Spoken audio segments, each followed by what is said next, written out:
High agency is a sense that the story given to you by other people about what you can and cannot do is just that, a story. Yeah, a lot of this stuff kind of circles around the same concept using different words, agency, Resourcefulness, external locus of control versus internal locus of control, like bias for action. Yeah. There's a zillion. The new hot one now is founder mode. Have you heard that? No. Founder mode. Founder mode engaged. It sounds like a video game special power. I think like Brian Chesky from Airbnb, he's been talking a lot on podcasts and stuff about his Airbnb turnaround story because they were basically shitting the bed like right around when COVID dropped. And then he basically reorged the whole company and got super engaged in the details again. And then he started, I think that's how it was kind of coined as founder mode. It was basically the CEO or executives getting back into the details. I like that guy. Definitely. I listened to him on the podcast of the Diary of a CEO. Yeah. Super inspiring. That was a good conversation. Story. Yeah, good conversation. I like specifically around his conversation about culture and what definition of culture and how to build it. But what did he say there that was good? It was like people would do what you would want them to do even if you're not in the room. Exact. Culture is when the thing that happens when you're there happens when you're no longer there. I thought that was pretty powerful. Yeah, I think it's good. It's good for sure. All right, agent, you wanna get on this agency subjecto? No, I love the topic. Yeah, let's get into it. I've been thinking about it a lot because I think that it's the solve to so many problems that Circle has. And I've been talking to a lot of folks at Circle about different issues that we've been having, and it's almost like all rivers kind of lead to the ocean, and a lot of these problems kind of lead to just people being high agency. So we've scaled super fast and we're a lot bigger than we used to be, and that comes with all sorts of growing pains, quote unquote. It's hard to get the right information or the right context. Sometimes it's hard to get something done because you need a million approvals or you don't know where to go to do something. Sometimes our strategy is super confusing to people, don't understand the business very well. There's like a range of things. And I found myself keep getting back to this, like, you just need to have higher agency to go and track these things down.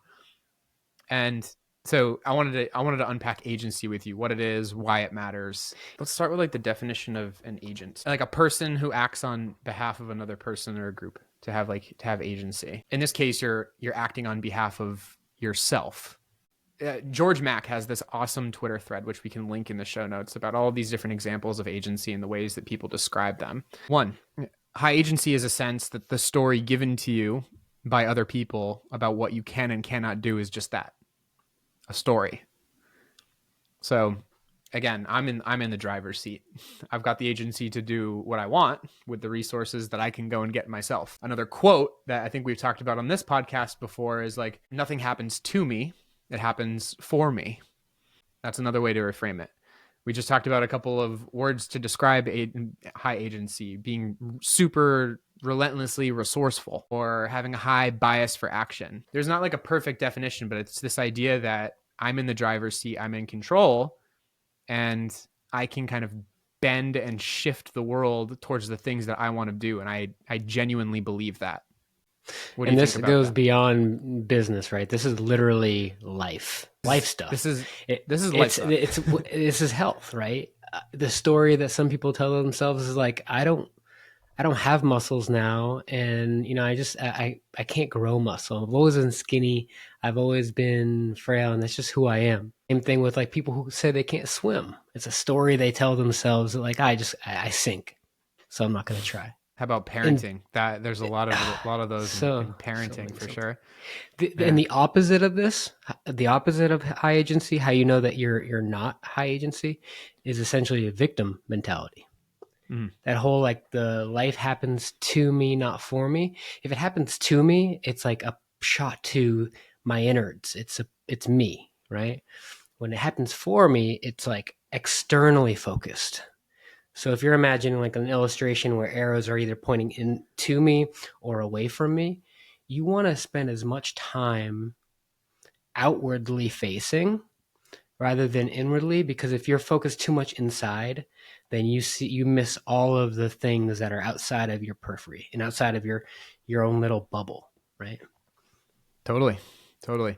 One more that you made me think of as well, because it is also helpful to contrast to low agency people. So if high agency is bias for action or resourceful, like what's the antithesis of that?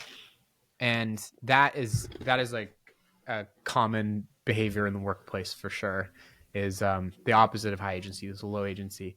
Low agency people wait for somebody to come save them, whereas like high agency people figure out a way to save themselves. So how does that manifest in like work? How many times have you heard somebody complain about their boss or complain about not making enough money, or like let me go back to some of the problems that I was just stating. Not clear on the strategy. We have too many meetings. Our company culture around disagreement sucks. Are you saying these things because you expect that somebody's going to come in and fix those problems for you? Or are you able to reframe it and say, I'm going to go and figure out how to fix them? Are you Yep. coming with me? That's why high agency in the workplace, especially in tech or business, where things are growing, things are breaking, things are not obvious, it potentially is like the highest quality personality trait that you can have, and one that you should try to build. That's the argument that I would make. Yeah, I think high agency is a really hard thing to coach into somebody.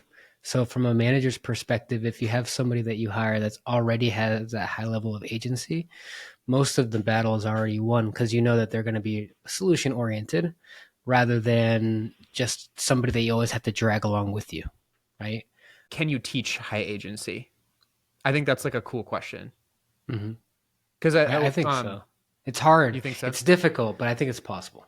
Yeah, I agree with you. Like, I know exactly what you mean when you say that, sometimes you get those freaking unicorn people on your team that are mega high agency all the time, and they're just a dream to work with in every way.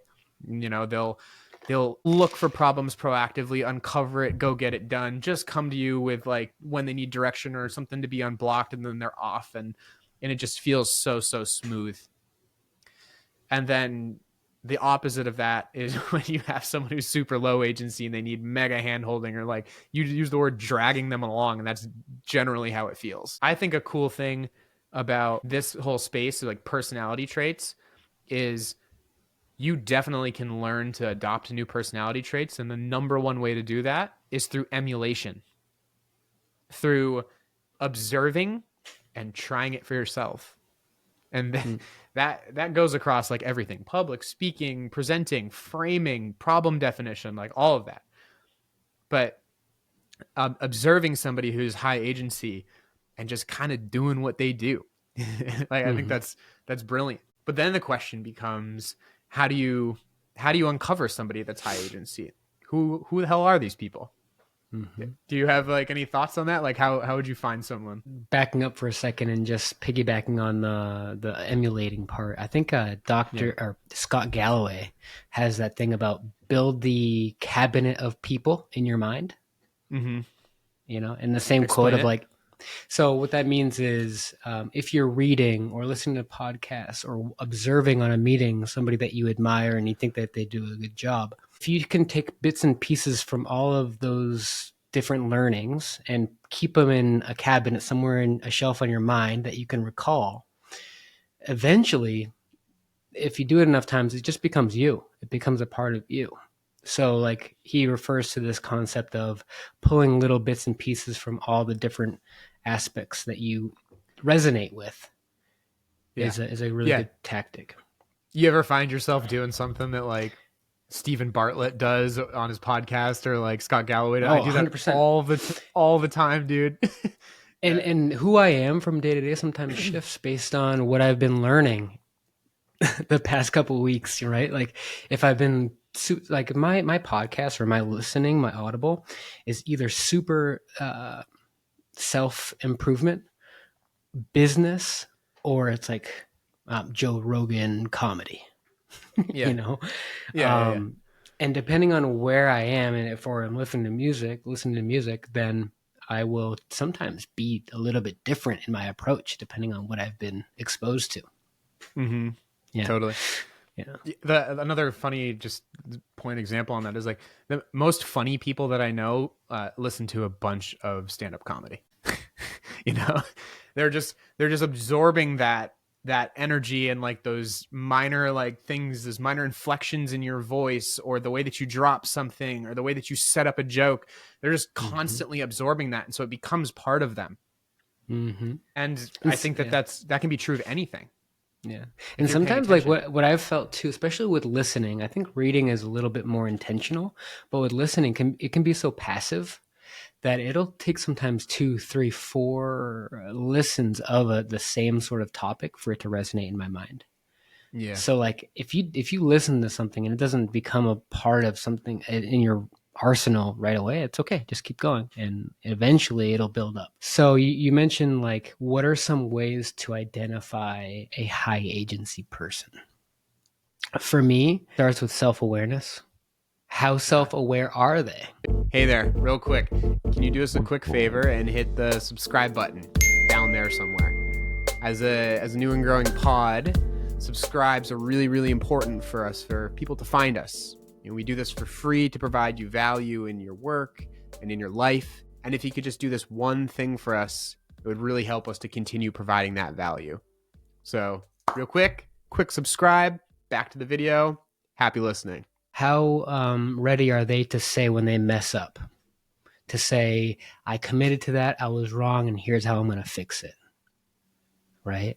Mm-hmm. Um, on the flip side, if somebody's low agency and you notice something and you talk to them about it and immediately they go on the defensive, that's an indication of the alternative because either one, they weren't aware and now you're like putting them on blast and they're taking that as an attack instead of an opportunity, or two, you just really crack their ego and they're not willing to be vulnerable in that moment. So that's like Yeah. the first identifier is accountability and sense of ownership. I think that's great. And what's I'm going to butcher the quote, but I get the theme. It was like, we learn how to be parents by doing what our, like the opposite of what our parents did or something like that. Like we take all the bad qualities from our parents and like ensure that we don't do those. I think the same thing. or from my dad's perspective, he says, "Do as I say, not as I do." Yeah. Well, yeah, exactly. But like, yeah. And if that bothered you a lot, like as a kid, like you're probably not going to say that to your parent. That's what I mean. Okay, So yeah. So like, or when you're a parent to your kid, what I'm trying to say is like, you can learn just as much from low agency people as high agency people. And what you're saying is like, you spot someone talking shit or complaining about something or taking forever to get a project done and having really poor communication on it. They're probably pretty low agency.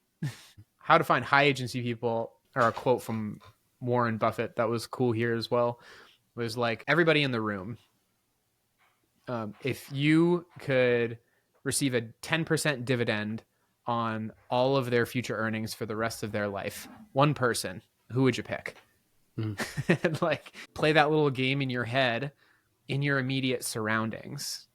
Like, who are the people around here where I'm like, yeah, like I want to invest in Derek. Like, I want to Mm. invest in Samantha. I did like the woman version of myself there. um, I think that you can like intuit these things more than you even understand. You started the conversation with like, some people are just super smooth to work with, other people are a drag, right? So not the drag Mhm. people, who are the super smooth people to work with. I Mhm. would invest in like their future earnings. Mm. That you can be very intuitive about who these people are. You probably, as you're listening to this, you probably know one or two that are like in your sphere already.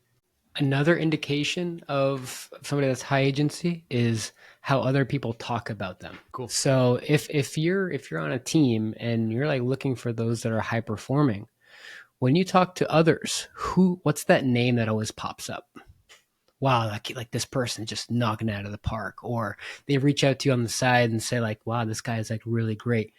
feedback goes both ways. And I think the most honest feedback comes from people that are not directly talking to you or about you, right? It's like they're unsolicitedly coming to you and giving you the information, right?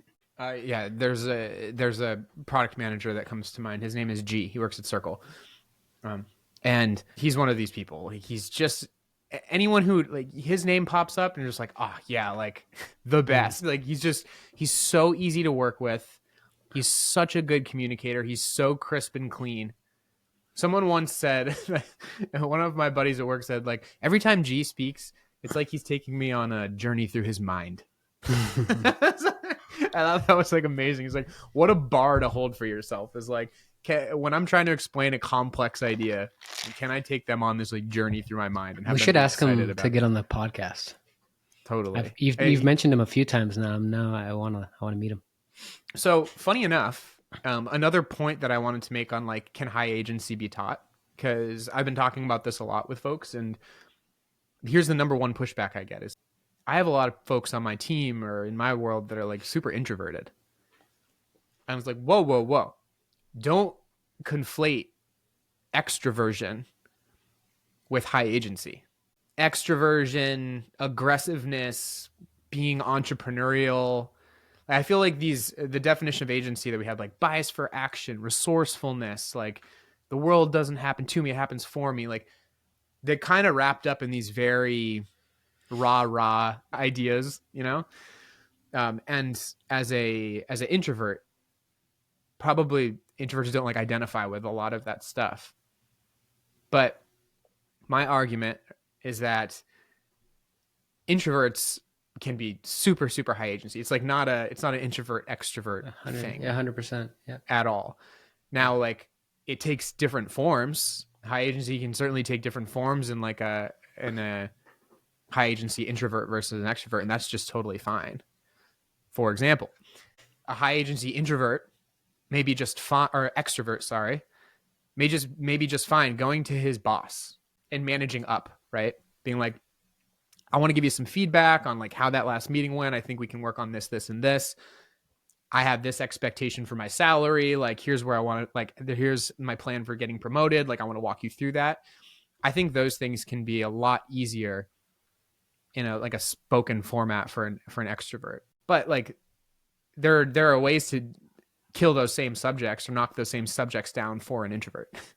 And it's Yeah. like, it's simple, right? Like some of them can be written. Yeah. Like written word works fantastic for both of those scenarios. And so yeah, that's a big thing to me too, is like don't convert like extroversion with agency, because I don't think they're the same thing. Yeah, and I think on top of that, it's important to think like, what does high agency gone too far look like? Because it's very easy with the definitions that we're giving that it can lead a potentially narcissistic person to say, "Oh, I'm doing everything right. I have complete control over the entire scenario." But that could go too far, right? Like everything that we talk about has a spectrum. For example, if you have an inability to delegate because I am high agency and Mm, I'm owning this thing, right? That is not high agency. That is you not being able to let things go, risk failure. right. Um, if you're using high agency as a way of saying, "Oh, I'm a perfectionist," right? It needs to be perfect, so it's going to take me another week to get it in front of you. That's not you being high agency. That's you just not being vulnerable in the moment, potentially not having it all wrapped up. And then the other thing is like people might walk away with high agency meaning that they need to go and solve all the problems in the world, Mm, right? Because it's all on me. So I need, but then you risk burning yourself out, and you're hurting your future self because you're not taking the agency for your mental and your spiritual self, right? So all of these things taken too far are not good. It's yeah. figuring out where do you live on that spectrum? What do you prefer? Doubling down on your strengths in those areas. Yeah, you can die from drinking too much water, you know? Have Uh, you seen those stories back in the day, like the frats? that they would do those Yeah. water chugging contests and somebody drowned. I didn't know that you could do that. Didn't know you Yeah, could kill exactly. yourself That's where mid-drown. I was quoting that from. That's wild. We heard that, I think, in UNH when we were going to school together, how that happened. Not surprising. There's plenty of hazing going on frat Yeah. row back then. Plenty of frats getting delisted while during our tenure. Which is, yeah, the over responsibility and burnout thing.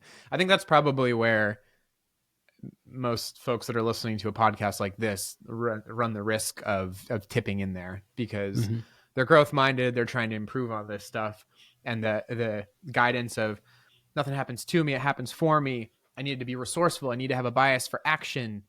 It's all on me. I'm in the driver's seat. That can definitely lead to, like, I got to take on too much thinking, too much stuff here. Dude, I was just like, this conversation I was having before this with my CPO. He talked about this as well. Okay, little story. So, senior PM that I work with a lot. She's brilliant, by the way. She's like started 2 companies. She's brilliant. Really complex project, and we've been working on trying to make a strategic recommendation on it. And our CPO has been spending a ton of time banging ideas off the wall with her, like going back and forth, trying to figure out the universe of possibilities and all the assumptions that we need to have to go into the potential list of strategic options. Okay. So, like, a lot of back and forth. And I'd say, like, halfway through, she stopped him in one conversation and was like, am I doing a bad job? Am I doing a bad job at PMing right now? You're spending so much time with me. And I feel like I should just be able to get this stuff done. And he stopped her and was like, listen, it is impossible, literally impossible for you to do this by yourself. Like, you have to be able to lean on other people to get the full scope of potential, because, again, this project is so complex and so dimensional. Like, you just ruminating on it by yourself, nobody is capable of doing that. It's your job. I'll bring it back to agency. It's your job as somebody who is high agency to figure out who to lean on, who to bounce ideas off of, who to aggregate all of those potential options and output, and then be able to synthesize it. But, like, don't conflate being a good PM or being high agency with being able to sit in and with your thoughts and think about, like, all the potential outcomes and options. That's not your job. Your job is to work with the world of people and gather those different opinions and subject matter expertise and distill it. But it is not to have all of those answers yourself. I thought that was super profound. Yeah. Yeah. And I think that's like the purple, brown, or black belt version of the high agency problem. And trying, like, if I was getting started, if I wasn't even sure if I was high agency or low agency starting a career, where do you think you would start? Yeah, I feel like this is why the common advice is to get a mentor. Yeah. Which is fine advice. I think it's like a cop out in a lot of I don't know ways. if I don't know if it's helpful, like, specifically get a mentor. It's like, well, first of all, the process of getting a mentor is it seems like overwhelming to begin with. Such a crazy thing to ask somebody to be. Will you be my mentor? Well, yeah, I think, like, the spirit of it is, like, find somebody who has made the mistakes that you may make and has walked in your shoes and is a few steps ahead of you on their journey. Yeah. And implicit in that is they probably have some playbooks in mind that could help you become higher agency, right? If someone was dealing with a manager, I would give them some resources and teach them how to manage up. Managing up is pretty high agency. If someone wanted to make more money, I would tell them how to make a plan on getting promoted and how to negotiate a salary. Those things are high agency. Someone like my CPO, who was helping, this senior PM deal with a super complex problem, he told her that, like, she needed to rely on other people and their expertise. That's high agency. So I think the guidance of find a mentor is good in spirit. It's just not specific enough in a lot of cases. And it's kind of a cop out, because it's like, oh yeah, like someone who's been in your shoes. I think you can be a little more targeted than that. But also, I think like a lot of these things, just I'm going to bring it back to your point on awareness. Do you know how to be high agency in all of these different contexts? What a high agency person would do. And that is something a mentor can help you with, but you can learn those things very, very independently. I mean, a lot of what we talk about on this podcast is like agency is woven Yeah. all throughout it. Yep. So And I even think, circling back, like when you're getting started, your advice should be coming from the outside. Hopefully, as you get more and more under your belt, more experience, more awareness, pulling from the whole cabinet of individuals from Scott Galloway, hopefully you're taking bits and pieces from all these different scenarios and you're going to be able to be the mentor to yourself as well, right? Like I wasn't always like this. You probably weren't either. But now, have you ever found yourself in a situation where you run yourself through a couple filters in your head, like a couple questions, just to see if like, am I green to go on this topic that I'm about to spit out into a meeting? I find totally. myself doing that, not like any like written down framework, but sometimes I'll play the friend of myself and I'll run through some questions. Yeah. Yeah. We just talked about disagreement and argument at the workplace. Yeah. If I'm going to pipe into a conversation and challenge somebody, I definitely have a filter in my head of like, do I know what I'm talking about right now? Do I feel Mm-hmm. confident in this point of view? If I get pressed on it, can I actually have a productive debate, or is this just something I'm latching onto one tiny point? And that's something that Mm-hmm. just happens organically now. Mm-hmm. Approaching any kind of career problem or life problem, maybe like a helpful filter would be like, what would a high agency person do in this scenario? And this applies to failure too, right? If you mess up, do you have the agency to raise your hand and say, you did mess up and here's how I'm going to fix it? Right? Like, I think it plays so much. Like, some people, and when they fail, they crawl into like a cocoon and they don't come out, or they get on the defensive. A high agency person, a high agency move would be to take some of the principles that we laid out in earlier episodes, which was own it, hand up. Here's what went wrong, and here's what I'm going to do in the future, and like overcorrect that framework that we've put out into the wild before. That totally applies here. That a lot of the concept that we talked about are like little nuances of an overall like high agency mindset. What can you control? And being honest with that. Yeah, for sure. Have you do you have this thing about you where it's like a more of like a challenge the status quo, question everything, challenge the standard path kind of mentality? I mean, a lot of the reason that we like started this podcast was kind of that. Like it's funny. Like I always hated the idea that everything was so linear in life. That Mm-hmm.